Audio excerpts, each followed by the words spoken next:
Hello everyone, this is Shanila and I welcome to my YouTube channel study एडिशिनो। आज हम लोग बात करेंगे यूपी टीजीटी पीजीटी की। यहाँ पर बात करेंगे जो इसका ऑफिशियल नोटिफिकेशन आया है तो उसमें किन किन चीज़ों का हमें ध्यान रखना है, कौन से लोग इसमें फॉर्म भर सकते हैं, इसमें किस में बीएड ज़रूरी है और किस में यूपी टेट या टेट ज़रूरी है कि नहीं ज़रूरी, ये सब चीज़ों के बारे में हम लोग डिस्कस करेंगे।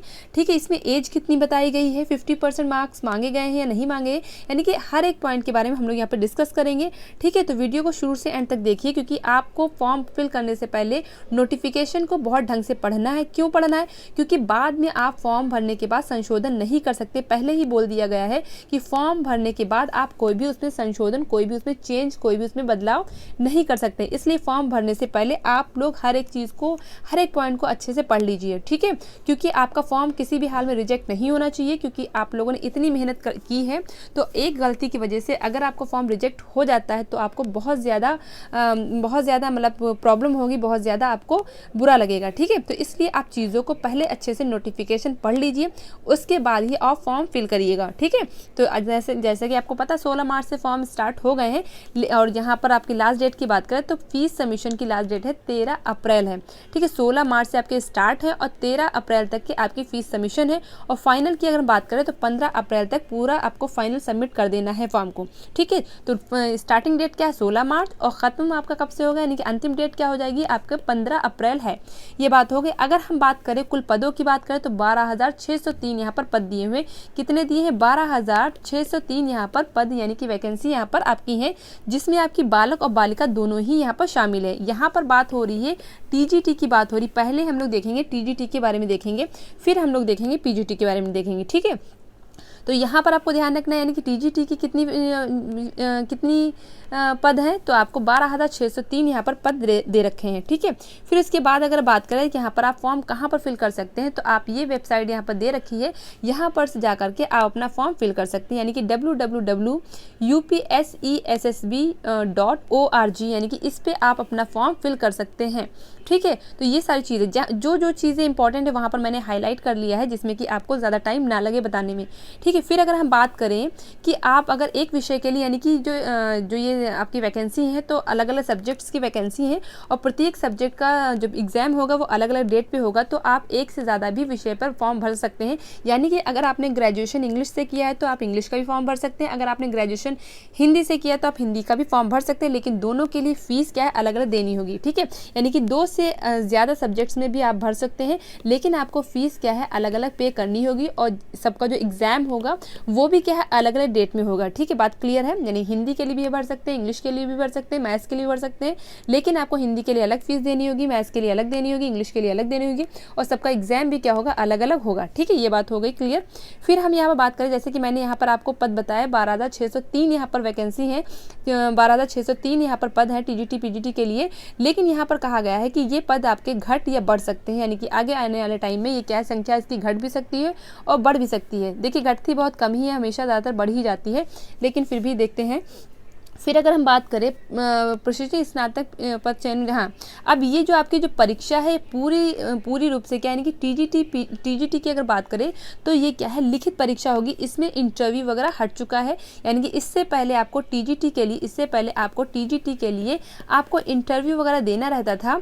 ठीक है, लेकिन अब टीजीटी के लिए इंटरव्यू क्या है, यानी कि जो आपका इंटरव्यू होता था वो क्या है, पूरी तरीके से हट गया है और इसमें नेगेटिव मार्किंग नहीं है। नेगेटिव मार्किंग पहले भी नहीं होती थी, अभी भी नहीं है, यानी किसी भी गलत क्वेश्चन के लिए आपका माइनस मार्क्स, मतलब माइनस नंबर नहीं होंगे। ठीक है, बात क्लियर हुई कि टीजीटी के लिए आपका कोई भी इंटरव्यू नहीं। सबसे अच्छी बात तो ये है कि आपका इसमें कोई भी इंटरव्यू नहीं होना है और माइनस मार्किंग पहले भी नहीं थी और अब भी इसकी माइनस मार्किंग नहीं है। फिर अगर हम बात करें यहाँ पर, अगर हम बात करते हैं कि अगर आप जो है विषय से दे रहे हैं, यानी कि अगर आप भाषा से दे रहे हैं, विषय से नहीं भाषा से अगर दे रहे हैं, तो अगर आप हिंदी से दे रहे हैं तो हिंदी में आपका पेपर आएगा, संस्कृत से दे रहे हैं तो संस्कृत में पेपर आएगा, या अगर इंग्लिश में दे रहे हैं तो इंग्लिश में पेपर आएगा। क्योंकि आपने देखा होगा जैसे पॉलिटिकल साइंस का अगर आप टीजीटी का दे रहे हैं तो उसमें आपका क्या इंग्लिश में भी दिया होगा और हिंदी में, यानी कि दोनों तरीके से क्वेश्चंस दिए होते हैं। ठीक है, लेकिन अगर आप जो हिंदी से दे रहे हैं या संस्कृत से दे रहे हैं या अंग्रेजी से दे रहे हैं या उर्दू से दे रहे हैं, तो यानी कि जो भाषा जो वाला जो आपका सब्जेक्ट रहेगा उसमें आपको उसी भाषा में एग्जाम देना होगा। ठीक है, इसके अलावा और जो मैथ्स है ये सब है, तो इसमें क्या है, आपको इंग्लिश भी दिया होता है, इंग्लिश भी ट्रांसलेशन दिया होता है और हिंदी भी ट्रांसलेशन दिया होता है, दोनों ही आपके दिए होते हैं। सकते हैं। फिर बात करें यानी कि ये यहाँ पर आर्थिक रूप से कमज़ोर जो वर्ग यानी EWS की अगर बात करें तो इनमें इनको 10% वाला जो आरक्षण है वो भी आपको प्रोवाइड कराया जाएगा, यानी कि वो भी आपको आरक्षण वगैरह मिलेगा। फिर यहाँ पर बात है तदर्थ शिक्षक की, तो यहाँ पर भी उनको वेटेज वगैरह दिया गया है। इनका जो होगा तो इसमें क्या होगा, इनकी जो मेरिट बनेगी, अभी यहाँ पर मेरिट की बात करेंगे, इनकी जो मेरिट बनेगी तो इनका वेटेज और प्लस जो उन्होंने रिटन में जो एग्ज़ाम जो रिटन पेपर दिया उसमें जितना भी स्कोर किया होगा तो उसके आधार पर इनकी मेरिट बनेगी। ठीक है, और अगर वैसे अगर बात करें सबकी बात करें तो सबकी जो मेरिट किसके आधार पर बनेगी, रिटन एग्ज़ाम यानी कि MCQs बेस्ड जो आपका एग्ज़ाम होगा उसके आधार पर आपकी मेरिट बनेगी। ठीक है, तो ये चीज़ ध्यान रखना है कि किस तरीके से यहाँ पर होगा। कोई भी आपका इंटरव्यू नहीं, सबसे अच्छी बात तो यही है, कोई भी इंटरव्यू नहीं है। अब यहाँ पर दे रखा है कि ऑनलाइन आवेदन अंतिम रूप से सबमिट करने के पश्चात उसमें कोई भी संशोधन नहीं हो सकता। ठीक है, साफ तरीके से दे रखा है। अगर आपने फॉर्म भर दिया है उसमें अगर कोई भी आपने त्रुटि की है, कोई भी आपने मिस्टेक की है तो आप उसको संशोधन नहीं कर सकते हैं। अभी तक यही आया है, संशोधन नहीं कर सकते। आगे चल के सरकार अगर कुछ ऐसा करती है तो उसकी वो बात की बात है, लेकिन फिलहाल अभी कोई भी आप संशोधन वगैरह नहीं कर सकते हैं। ठीक है, उसके अलावा यहाँ पर हम बात करें कि यहाँ पर अगर बात करें, अगर आपको कोई भी फॉर्म भरने में कोई प्रॉब्लम हो रही है तो आप इन नंबर्स पे कॉल कर सकते हैं, या ये वेबसाइट आपकी दे रखी है, हेल्पलाइन नंबर दिया हुआ, तो इस पर कॉल करके, यानी कि यहाँ पर देख लीजिए टाइमिंग दे रखी है, यानी कि 10 बजे से लेकर के सुबह 10 बजे से लेकर के शाम 5 बजे तक के आप इस नंबर पर कॉल वगैरह करके मतलब चीज़ों को क्लियर कर सकते हैं। हालाँकि नंबर जल्दी उठता नहीं है, ये भी मैं आपको बता दूँ। ठीक है, तो ये चीज़ें आपको यहाँ पर कोई भी अगर आपको प्रॉब्लम हो रही है, किसी भी तरीके की प्रॉब्लम हो रही है तो इस नंबर पे आप कांटेक्ट कर सकते हैं। फिर अगर हम बात करें यहाँ पर अगर बात करें, जब आप वेबसाइट पर जाएंगे, जब वहाँ पर वेबसाइट पर जाएंगे तो वहाँ पर 3 तरीके के ऑप्शंस दिए होंगे। एक होगा यूज़र इंस्ट्रक्शन दिया होगा, यानी कि यूज़र इंस्ट्रक्शन यानी कि अभ्यर्थी को ऑनलाइन आवेदन भरने से संबंधित निर्देश, यानी कि अभ्यर्थी किस तरीके से आवेदन भरे, ये सारी चीज़ें आपको इसमें दिख जाएगा। फिर अगर बात करें दूसरा एक दिया होगा व्यू एडवर्टाइजमेंट, यानी कि जो अगर आप एडवर्टाइजमेंट यानी कि PDF डाउनलोड करना चाहते हैं तो व्यू एडवर्टाइजमेंट पे क्लिक करेंगे तो आपकी PDF वगैरह वहाँ से आप डाउनलोड कर सकते हैं। फिर तीसरा ऑप्शन दिया होगा यहाँ पर अप्लाई, यानी कि अप्लाई कैसे करेंगे, फॉर्म कैसे भरना है, तो यानी कि फॉर्म भरना है तो आपको इस पे अप्लाई करना होगा। ये जो फॉर्म भरने की जो प्रक्रिया वो 3 चरण में होगी। सबसे पहले क्या होगा, आपका रजिस्ट्रेशन होगा, फिर क्या होगा, फीस भरी जाएगी, उसके बाद फाइनल सबमिशन होगा। ठीक है, सबसे पहले आप क्या करेंगे, रजिस्ट्रेशन करेंगे, फिर क्या होगा, फीस जमा करी जाएगी, फिर उसका फाइनल फॉर्म आपका सबमिशन वगैरह कंप्लीट ये फॉर्म आपका हो जाएगा। ठीक है, तो ये सारी चीज़ें हम लोगों ने देख ली। उसके बाद देखते हैं, देखिए एक एक चीज़ हम लोग देखते चलेंगे, कोई भी यहाँ पर चीज़ें छूटनी नहीं चाहिए, क्योंकि पहले से मैंने नोटिफिकेशन पूरा कायदे से एनालाइज कर लिया है, फिर मैंने यहाँ पर टिक लगा ली है और जितनी भी चीज़ें इंपॉर्टेंट चीज़ें वो सारी मैंने यहाँ पर हाईलाइट कर दी है। और इसके अलावा भी आपको ये जो PDF है वो आपको टेलीग्राम चैनल, मेरा टेलीग्राम चैनल स्टडी एडिशिनो है, तो यहाँ पर जा करके आप इस PDF को यहाँ पर डाउनलोड कर सकते हैं। ठीक है, तो एडिशिनो के नाम से ये आपको मिल जाएगा हमारा टेलीग्राम चैनल स्टडी एडिशिनो, यहाँ पर जाकर के आप इस PDF को डाउनलोड कर सकते हैं। ठीक है, और वहाँ पर जाकर आप अच्छे से पढ़ सकते हैं। कोई भी चीज़ें यहाँ पर छूटनी नहीं चाहिए, मैं बार बार इसलिए कह रही हूँ क्योंकि आप संशोधन बाद में नहीं कर सकते हैं। फिर हम बात करें फ़ीस की बात करें, यानी कि यहाँ पर हम देखेंगे फ़ीस किसके लिए कितनी फ़ीस है। तो यहाँ पर अगर हम बात करें तो अगर हम बात करें यानी कि अनारक्षित यानी कि जनरल और OBC के लिए दोनों के लिए कितनी फ़ीस है, 700 फ़ीस है, और जो आर्थिक रूप से जो पिछड़ा वर्ग होगा उसके लिए 400 फीस है। ठीक है, और यहाँ पर ऑनलाइन प्रक्रिया शुल्क भी दे रखी, तो इसको पूरा सीधे ऐसे बात कर लीजिए कि जनरल के लिए और OBC के लिए 750 और 750 फीस है, जबकि EWS के लिए क्या है, 450 फीस है। ठीक है, बात चीज़ें देखते जाइए। अनुसूचित जाति, अनुसूचित जनजाति यानी अनुसूचित जाति के लिए, ठीक है, अनुसूचित जाति के लिए यानी कि SC के लिए यहाँ पर 450 फीस है, जबकि ST के लिए 250 फीस है। ठीक है, तो यहाँ पर बात क्लियर हुई, यानी कि फ़ीस की यहाँ पर फिर से देख लेते हैं कि यहाँ पर आपको जनरल और OBC की पूरी फ़ीस कितनी हो जाएगी, 750 हो जाएगी, जबकि आपकी WS और अनुसूचित जाति की कितनी फ़ीस हो जाएगी, 450 आपकी हो जाएगी। ठीक है, तो इनकी 750 हो जाएगी और आपकी अनुसूचित जाति और आर्थिक रूप से पिछड़ा वर्ग उनकी 450 फीस हो जाएगी, जबकि ST की फ़ीस कितनी हो जाएगी, यहाँ पर ST की अगर बात करें तो इनकी 250 पूरी फाइनल फ़ीस यहाँ पर हो जाएगी। इसके अलावा ये आपका दिया महिला वर्ग दिया है, विकलांग वर्ग दिया है, पूर्व सैनिक है, तो ये अपने कास्ट के आधार पर यानी कि जिस कैटेगरी में यहाँ पर आ रहे हैं उस हिसाब से ये फ़ीस पे करेंगे। ठीक है, फिर यहाँ पर आगे हम बात करें, यहाँ पर बात दे रखी है कि कितनी, ये आपका फ़ोटो आकार वाला, ये भी चीज़ ध्यान रखिएगा। जो आप फ़ोटो देंगे यानी कि फ़ोटो जो उसमें अपलोड होगा तो ये कितना हो जाए, फ़ोटो का आकार कितना हो जाए, 1.35 मिलीमीटर होना चाहिए। ठीक है, तो यानी कि 1.4 इंच का आपका फ़ोटो का साइज़ होना चाहिए। तो ये यहाँ पर आप देख सकते हैं। और फ़ोटो किस तरीके से होना चाहिए कि आपके दोनों कान दिखें, यानी कि फ़ोटो फ्रंट का होना चाहिए, बिल्कुल फ़ोटो आपका फ्रंट का होना चाहिए। ऐसा नहीं होना चाहिए साइड का फ़ोटो बिल्कुल नहीं होना चाहिए। ठीक है, और फ़ोटो आपका बिल्कुल ओरिजिनल होना चाहिए और रिसेंट का होना चाहिए, यानी कि फ़ोटो आपका ओरिजिनल होना चाहिए और रिसेंट का होना चाहिए। उसमें कोई भी मतलब ये नहीं करना कि ब्यूटी कैम से खींच करके फ़ोटो आपने लगा दिया है, बिल्कुल ऐसा नहीं होना चाहिए। आप हाँ, अगर चश्मा आपका है तो चश्मा ऐसा होना चाहिए इसमें रंगीन शीशे वगैरह आपके ना लगे हों। अगर प्लेन शीशा है तभी आप फ़ोटोज़ पे खिंचवाइए, वरना आप बिना शीशे के खिंचाइए, ज़्यादा बेटर है। और दोनों कान आपके दिखने चाहिए, मैंने आपको पहले से बता दिया। ठीक है, आंखें खुली मुंह बंद होना चाहिए, यानी कि आंखें जो है ऐसा नहीं, फ़ोटो जैसे क्लिक होता है तो कुछ लोगों की आंखें बंद हो जाती हैं, तो आंखें आपकी कायदे से खुली होनी चाहिए। ठीक है, और फोटो की पृष्ठभूमि यानी कि ब्लैक एंड व्हाइट आपका फोटो यानी सफ़ेद या हल्के ग्रे रंग की होनी चाहिए। ठीक है, तो ये सब चीज़ें यहाँ पर देख सकते हैं। फोटो की पृष्ठभूमि यानी कि बैकग्राउंड यहाँ पर बात की गई है कि बैकग्राउंड कैसा होना चाहिए, सफ़ेद होना चाहिए या ग्रे कलर का आपका होना चाहिए। ठीक है, वैसे तो कलर फोटो होगा, लेकिन बैकग्राउंड की अगर बात करें तो इस तरीके से आप देख सकते हैं। फिर आगे हम बात करें कि यहाँ पर सैलरी की बात करें। अगर सैलरी की बात करें तो यहाँ पर ग्रेड पे 46 यानी कि 44,900 से लेकर के 44 यानी कि 1,42,400 तक की इसकी जो है सैलरी है। और यहाँ पर ग्रेड पे यहाँ पर दे रखा है। ठीक है, तो सबसे तो चीज़ इंपॉर्टेंट यही रही कि सैलरी इसकी कितनी रहेगी। ठीक है, तो ये यहाँ पर आप देख सकते हैं। फिर अगर हम बात करें, आगे देखते जाते हैं। देखिए, जितनी भी चीज़ें हैं आपको सारी चीज़ें देखनी, मैं जल्दी जल्दी बोल रही हूँ जिसमें कि आपका टाइम ज़्यादा वेस्ट ना हो। अब देखिए, यहाँ पर अगर बात करें बालक और बालिका, यानी कि जैसे पता है बालक वर्ग की अलग वैकेंसी है और बालिका वर्ग की अलग वैकेंसी है, लेकिन कौन किस में फॉर्म भर सकता है, कौन किस में फॉर्म नहीं भर सकता है, ये आपके लिए जानना बहुत ज़रूरी है।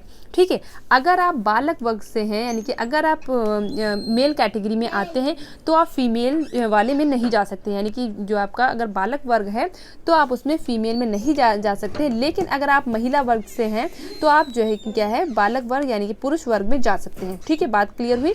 यानी कि बालक वाले बालिका में नहीं जा सकते, लेकिन बालिका वाले बालक में जा सकते हैं। लेकिन उनके लिए जो एलिजिबिलिटी है वो आपको देखनी पड़ेगी, कौन लोग जा सकते हैं, कौन से लोग नहीं जा सकते।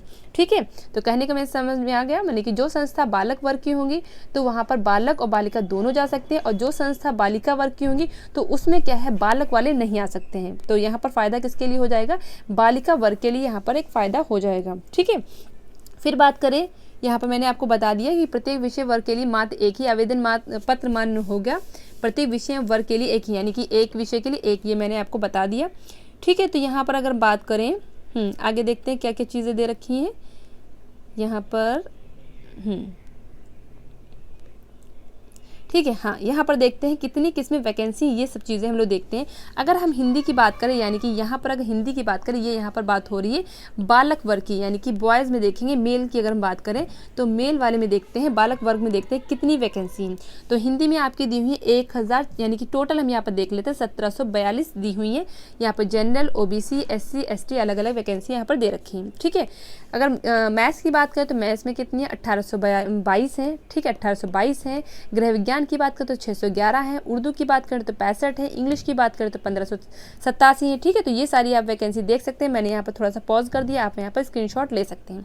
अगर यहाँ पर कला वर्ग की बात करें तो कला वर्ग में टोटल जो वैकेंसीज आपकी 710 वैकेंसी हैं, जिसमें क्या है, जनरल कैटेगरी से जो बिलोंग करते हैं वो 339 हैं, OBC के लिए 222 हैं। ठीक है, और यहाँ पर SC के लिए कितनी हो जाएंगी, 140 से, यानी कि 146 हो जाएंगी, जबकि ST के लिए कितनी हो जाएंगी, 3 हो जाएंगी। ठीक है, तो बात क्लियर हुई, यानी कि 710 यहाँ पर आपको आर्ट के लिए वैकेंसी मिलेंगी। ठीक है, तो 710 आपको आर्ट के लिए यहाँ पर वैकेंसी मिलने वाली हैं। ठीक है, यहाँ पर हम लोग ये भी देखेंगे, यानी कि सब्जेक्ट कॉम्बिनेशन भी देखेंगे कि कौन कौन सब्जेक्ट में कॉम्बिनेशन मांगा गया है। ठीक है, फिर यहाँ पर दे रखी है। अब यहाँ पर बालिका वर्ग की बात करते हैं। यहाँ पर बालिका वर्ग की बात करते हैं कि बालिका वर्ग में कितनी कितनी दी हुई है। तो यहाँ पर हिंदी से अगर देखें तो 214 हो जाएंगी। ठीक है, मैथ्स से देखें, गणित से देखें तो 167 हो जाएंगी। अगर गृह विज्ञान से देखें तो 160 हो जाएंगी। तो इस तरीके से यहाँ पर हम देख सकते हैं। अगर हम यहाँ पर आर्ट की कला की देखें, आर्ट की वैकेंसी देखें तो यहाँ पर 103 हो जाएंगी। ठीक है, तो यहाँ पर मैंने थोड़ा सा इसको पॉज कर दिया है, यहाँ पर आप स्क्रीनशॉट ले सकते हैं। ठीक है, बाद में आप चीज़ों को देख लीजिएगा अच्छे से।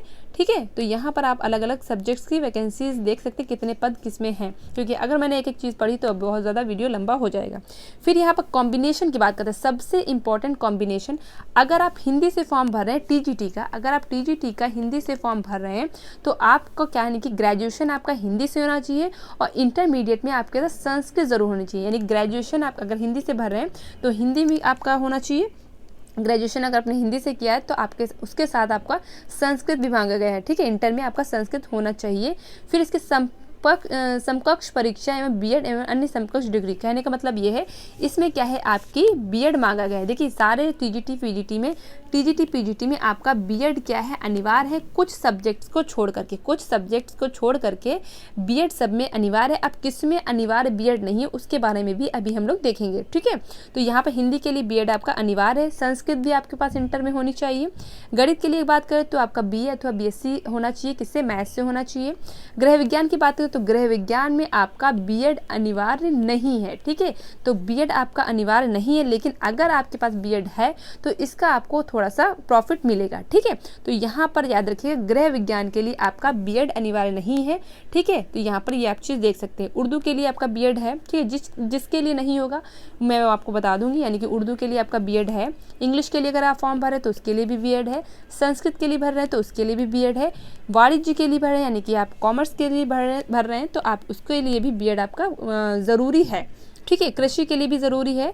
तो ये सारी चीज़ें आप देख सकते हैं। कला, अगर आप कला वर्ग का फॉर्म भर रहे हैं तो उसके लिए भी बीएड की कोई भी बाध्यता नहीं है। अगर आपके पास बीएड है तो वो आपके लिए क्या हो जाएगा, वो आपके लिए आपको प्रॉफिट थोड़ा सा मिलेगा, उसमें थोड़े से आपके नंबर्स वहाँ पर जुड़ जाएंगे, ठीक है। तो यहाँ पर कला के लिए भी कोई भी बीएड आपका मांगा नहीं गई, यानी कि कला के लिए बीएड आपका ज़रूरी नहीं है, ठीक है। यहाँ पर देखेंगे कला में कौन कौन से फॉर्म भर सकते हैं, तो इसका एक अलग वीडियो बनेगा कि कौन कौन से लोग कला में फॉर्म डाल सकते हैं, ठीक है। इसके लिए स्पेशल वीडियो बनेगा क्योंकि इसमें बहुत ज़्यादा डाउट सबके होते रहते हैं, ठीक है। सिलाई के लिए आपका बिल्कुल बीएड नहीं है, यानी कि सिलाई से अगर फॉर्म भर रहे हैं तो आपका बीएड बिल्कुल भी अनिवार्य नहीं है, ठीक है, लेकिन आपको इसका वेटेज वगैरह मिलेगा। फिर अगर सामाजिक विज्ञान की बात करें तो यहाँ पर देख लीजिए, यहाँ पर सामाजिक विज्ञान में सब्जेक्ट कॉम्बिनेशन मांगा गया है, यानी कि इतिहास, राजनीतिक शास्त्र और भूगोल अर्थशास्त्र में से चारों में से कोई 2 सब्जेक्ट आपके बीए फाइनल में होना ज़रूरी है, ठीक है। तो कोई 2 सब्जेक्ट आपके ग्रेजुएशन में होना ज़रूरी है। बीएड भी ज़रूरी है आपका, ठीक है। सारे ही टीजीटी के लिए बीएड ज़रूरी है कुछ सब्जेक्ट्स को छोड़ करके, ठीक है। तो ये सारी चीज़ें हम लोगों ने देख ली। इसके अलावा यहाँ पर कुछ चीज़ें दे रखी हैं जो मैंने आपको सारी चीज़ें बता दी हैं। ये चीज़ें इतनी इंपॉर्टेंट नहीं थी तो ये सारी चीज़ें मैंने आपको बता दी हैं। इसके अलावा ये पीडीएफ आपको मेरे टेलीग्राम चैनल स्टडी एडिशिनो पे मिल जाएगा, तो वहाँ पर से आप इसको डाउनलोड कर सकते हैं। कला के लिए मैं अलग से वीडियो बनाऊंगी क्योंकि उसमें काफ़ी डाउट हैं, ठीक है। तो आप वहाँ पर अपने डाउट्स जो है कमेंट सेक्शन पूछ सकते हैं। जब मैं वीडियो ड्राइंग के लिए, आर्ट के लिए बनाऊंगी तो उसमें मैं आपके जो है जितने भी डाउट्स हैं वो उसको मैं ले लूँगी, तो मुझे पता चल जाएगा कि आपको कहाँ कहाँ पर डाउट्स हैं। क्योंकि अलग अलग कॉमेंट का आंसर देने का काफ़ी आज कॉमेंट आए, मैंने काफ़ी लोगों को आंसर भी दिया है, लेकिन मतलब सबको आंसर कैसे दिया जाए पॉसिबल नहीं हो पाता। तो आप कमेंट लिखिए और थोड़ा सा उसके लिए उसके आंसर के थोड़ा वेट करिए क्योंकि अलग अलग आंसर देना पॉसिबल नहीं है, ठीक है। तो ये सारी चीज़ें हम लोगों ने यहाँ पर क्लियर कर ली। तो अब हम लोग मिलेंगे नेक्स्ट वीडियो में नेक्स्ट टॉपिक के साथ। तो सभी को जय हिंद, जय भारत।